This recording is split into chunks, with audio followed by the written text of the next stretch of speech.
شہر قائد میں بڑھتی بے چینی، لوگوں کے پتھارے اور کیبن مسمار، ہزاروں افراد بے روزگار ہو گئے۔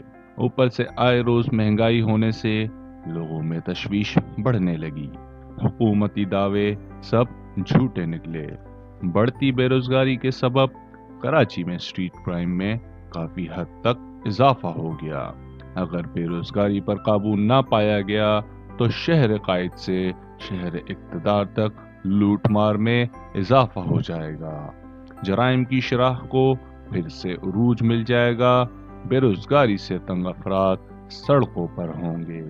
اگر حکومت چاہتی ہے کہ ملک ترقی اور خوشحالی کی جانب گامزن ہو تو ملک میں سب سے پہلے روزگار کے مواقع کو فروغ دے، تاکہ لوگوں کے ذہنوں میں سے بے یقینی جیسے صورتحال کو اخراج مل سکے۔